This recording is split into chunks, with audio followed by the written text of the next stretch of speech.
Welcome to your channel, Dark Tales. Before we begin, don't forget to support me by subscribing to the channel, liking the video. Family has a tiny vacation property in Colorado. My parents are avid skiers, which was the motivating factor behind that purchase. The home has been in the family since before I was born. It's definitely showing its age in a lot of ways, but it's also like 40 years old. It's not going to look new. My dad's had to do a lot of upkeep on the place over the years. It's still in our family today, and it's really on its way out at this point. My dad talks about knocking it down and putting up a new place, but I don't really get involved in his decision. This story takes place like 15 years ago when I was 8 and my brother was 8 up in Colorado. During a blizzard, the snowfall was insane, and of course, my brother and I had to go out and play in it. The great thing about going up there when we were kids was the sheer amount of space. The property has a huge opening with woods surrounding in all directions. There's a dead-end road that goes downhill, which leads to a few more almost equally big properties. It's the perfect pattern for hide-and-seek or snowball fights or any number of games. Like that, my brother Josh and I went out in our snow gear to play our snowball fight game with our own little custom rules. Basically, we'd set up 2 forts. We could pick our forts to be anywhere, but we had to tell each other where we were picking. We would then make one giant snowball as the so-called jewel that we have to successfully steal from the other base and bring back to ours. Josh chose to make his base on the nearest neighboring property. There was almost never a car, like 9 times out of 10, that we'd go there, so we'd often play games on their property too since they were never there. What we do is build little walls to emulate a fort and then put the big snowball behind the walls, so to get to each other's bases in this game we could either cut through the woods or take the road up or down to get to the opposite fort. Once Josh ran down the road and disappeared, I was supposed to wait for him to blow the whistle to signal that the game began. I waited for a while, like a long while, over 5 minutes. He had already set up his fort by then, so all he had to do was run back down there and blow the whistle. When it hit at maybe the 10-minute mark is when I concluded I probably just couldn't hear the whistle from there, so I started strategizing my path. Was it better to travel through the trees or along the road? I opted for the road since, honestly, trekking through the woods during a blizzard at 8 years old was a scary concept. I started trudging through the unplowed snow on the ground as flakes of snow drifted into my face. With the amount of clothes my mom made me put on, though, I wasn't cold at all. As I approached the driveway to the neighboring property, I looked through the trees and didn't see Josh over there. With all the brush and trees bare in the winter, it was quite easy to see through the woods. So I cut into the property through the trees to kind of sneak in, but Josh was literally nowhere in sight. I saw his fort, so I looked around, and when I could confirm he wasn't anywhere in sight, I approached his fort to grab the jewel. Before I could, I heard a woman's voice yelling out, "Excuse me, are you looking for your brother?" I turned in the direction it came from, and it was an older woman at the front door of the neighbor's house. I called back that we were playing a game. She responded with, "Your brother isn't here." I was very confused. I started walking towards the front steps of the house, and as I got closer, the woman's face got clearer to my 8-year-old mind. She looked a lot older than she probably was. As I got closer to the house, I noticed that one of the upstairs windows had someone looking out at me for a second. I actually thought it was Josh. It was someone with half their face covered, likely by a black beanie, and the bottom part of their face was concealed under the bottom of the window. I also spotted another trail of tracks coming to the front door. They had to be Josh's. The woman was giving me a very disturbing smile. I remember that feeling of my heart plummeting. For some reason, she waved me inside to come in and get out of the cold. I stopped dead in my tracks and yelled, "Josh," but there was no response. The woman stopped smiling. She didn't expect me to do that. I also noticed that the other trail of footprints was doubled over. If it was Josh, his footprints turned around and headed back towards the woods. I then heard heavy footsteps from inside the house. They sounded like they were upstairs coming down. I started to run, and the woman screamed something at me or someone else that I didn't understand. I looked back once at the house, and that face that was upstairs at the window before was no longer there. I ran off the property back on the road, running through my previous footsteps. I started to hear my dad's whistling from up the hill, the whistling he'd used to get my brother and me home at dinner time. When I made it back to our driveway, my dad and Josh were there already, having been on their way to get me before I could even try to explain what just occurred. Josh was already telling me that there were people at the neighbor's house begging him to come inside. I said the same exact thing happened to me. So my dad walked down there with some type of weapon in his hand while we waited in the home with our mom. He came back after a long while and said that the front door was locked and no one was answering. So we went to another neighbor's house, and they knew the owners of the house, and they called them. This part still gives me chills. Whenever my dad mentioned what he was told, the owners of that house were not there that weekend. Nobody was supposed to be in the house. The cops were called and everything, and my brother and I did have to speak to one of the officers on scene to describe the woman. After that, we were no longer involved. According to my dad, the back door was unlocked, and the house was investigated, which turned up nothing.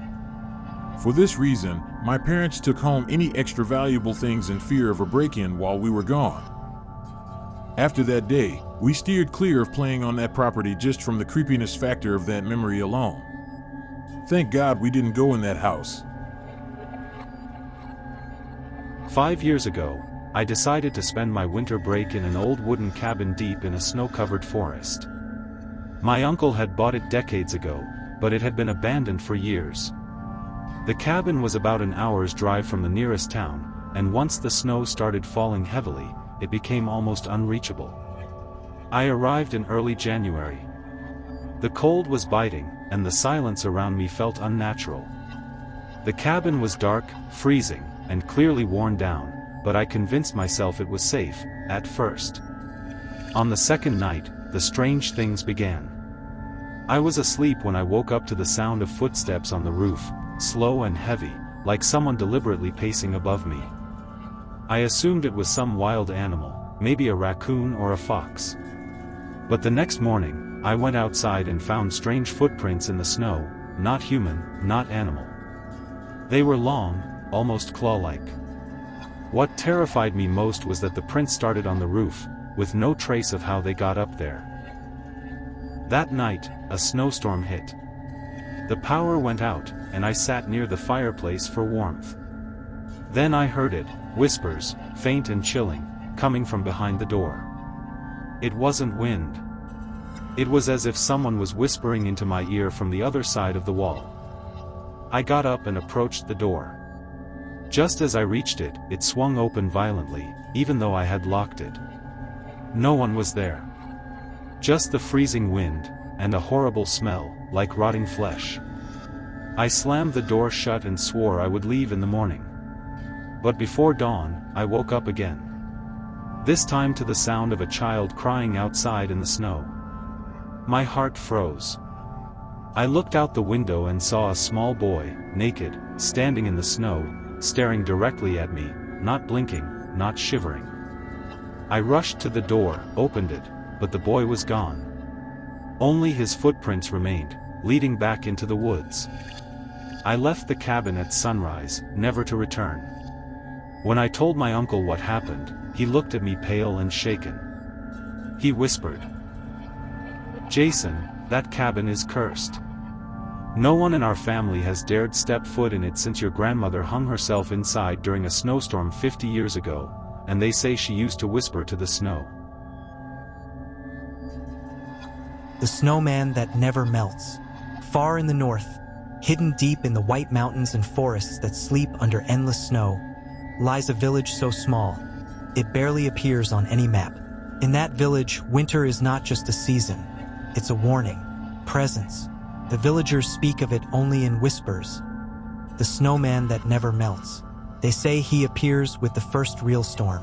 Not built by children, not a decoration, but a being. A thing that watches, that chooses. My name is Sammer. I'm a documentary photographer. I'd been searching for a real, chilling story to film in the dead of winter, when an old man on a train told me about the village. His last words haunted me. If you go there, don't smile at the snowman. Don't ever look into his eyes. I thought it was folklore. I went anyway. I arrived in early December. The snow was already falling in thick waves. The village was eerily quiet, buried under a blanket of white. I rented a small cabin at the edge of the woods from an elderly woman named Miriam. When she handed me the key, her hands were trembling. She whispered, "If you hear knocking at night, don't open the door, no matter what." That first night, everything felt still, peaceful even. I lit the fireplace, reviewed my notes, and got my camera ready. Around midnight, something felt wrong. The kind of silence that makes your bones tighten. I stepped outside with my flashlight, and there he was, standing perfectly still in the middle of the field behind my cabin. The snowman, but not like anything I'd ever seen. He was tall, too tall. His body made of snow that looked lumpy, like it had been packed around something else, something dead. His eyes weren't coal or buttons, they were deep, sunken holes, black as a void. And his mouth was shaped into a long, cold grin, like he knew me. I blinked and he was gone. The next morning, I walked outside trying to convince myself it was a dream. But I found footprints, bare human feet, leading from where he had stood all the way to my window. The next night, he came closer. First, he stood behind the fence. The night after, at the edge of the porch. Then, right outside my window. He didn't move. He didn't speak. But every night, he was closer. I locked the doors, sealed the windows, even covered the mirrors. And yet, one morning, I woke up and found the front door wide open, snow inside the cabin, and in the middle of the floor, a small snowman, an exact copy of the tall one, smiling. I was losing my mind. I reviewed my camera footage. Nothing. No recordings. No photos. Except for one. One still frame taken at 1:13 a.m. It showed him, the snowman, staring at the lens. That night, I sat in silence, holding the camera, waiting. And then the knocking began. Knock, knock, knock. Slow, heavy, hollow. I peeked through the window. He was standing at the door. But this time, he moved. He raised one icy arm and pointed at me. And in a voice like wind across a frozen grave, I heard, "You smiled at me. Now you're mine." I dropped the camera. My breath stopped. The fire died out. The cold hit me all at once like death itself. I woke up 2 days later in a hospital. They told me they found me unconscious on the cabin floor, frozen, barely breathing. I shouldn't have survived. When I got back to the city, I reviewed all my camera data again. Every file was corrupted. Except one. A photo. The snowman standing in the middle of the snowfield. His face grinning. And in his dark eyes, a reflection. My face. Smiling.